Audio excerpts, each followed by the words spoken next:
Do you want to make healthy homemade snacks but don't know where to start? As a busy mom, I know how overwhelming it can be. At times, store-bought snacks have been a lifesaver for me, but I'm also always looking for healthy swaps that I can make, and this cracker recipe is one of those. Today, I'm making simple rustic crackers.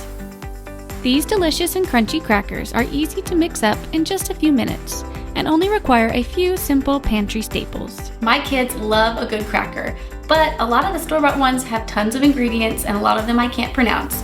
And so I love making healthy snacks that are simple and that have just a few ingredients that I always have in my pantry. Stick around to the end and I'll have a recipe card that you can screenshot to save for later. The ingredients you need are flour, salt, paprika, butter, honey, water, and vanilla.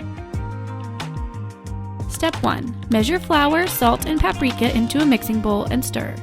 Measure 2½ cups of all-purpose flour, 1 teaspoon of salt, and a ½ teaspoon of paprika, and mix together.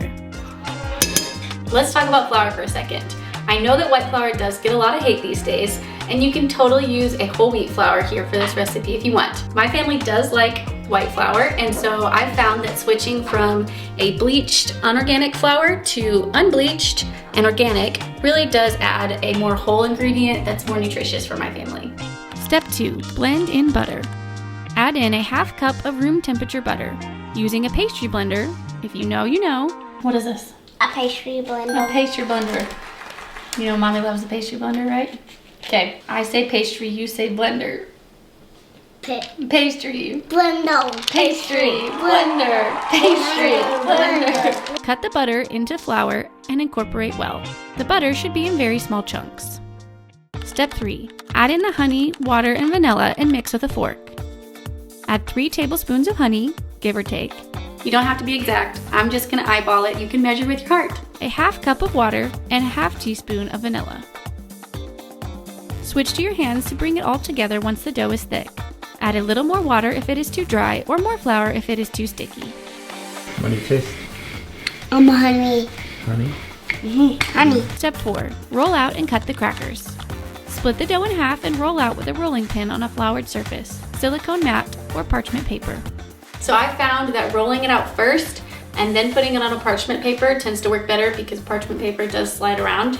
But I also will put it on the parchment paper and then cut it because it's hard to transfer the individual crackers if they're cut before you put it on parchment. So I rolled it out here and I made them very thin. And the thinner you make them, the more crunchy that they will be and the more crackers that you will make.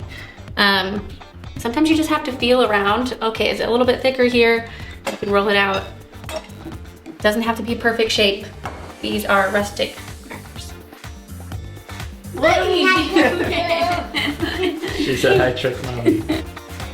Once on the tray, using a pizza cutter, cut 1-inch squares. One option is to cut on the parchment and then transfer the whole thing to a baking sheet, but it can be tricky. You can also cut directly on the tray, but you might need to slide the parchment around to get the sides closest to the pan edge. So next you want to poke a hole into the center of them. You could use a fork or a toothpick. My kids have these like little animal toothpicks and I like that they're a little bit bigger on the bottom, so that's what I use. Poke the center of each cracker with a toothpick or fork. Optional, sprinkle with flaky sea salt.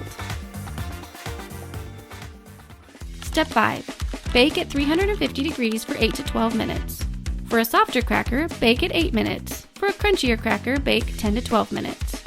So if you want your crackers to be on the chewier side, you could just do them for 8 minutes. My kids actually do like them chewy, but since we're going for crunchy crackers, I'm gonna start with 10 minutes, and that usually is about right, but I'll check and see. Then repeat these steps for the second half of the recipe. So you can see the edges start to get done quicker. You wanna check the middle ones. These could go a little bit longer, but I also don't wanna burn the edges, so I think I'll pull these out. If you find they're not crunchy enough, I would give it maybe 2 more minutes. Let them cool and store in an airtight container for up to a week. You can serve these crackers with cheese and fruit or hummus and veggies for a well-rounded snack. They're easy to take on the go, and you can change up the flavor by adding different herbs and seasonings. Pause here for the recipe.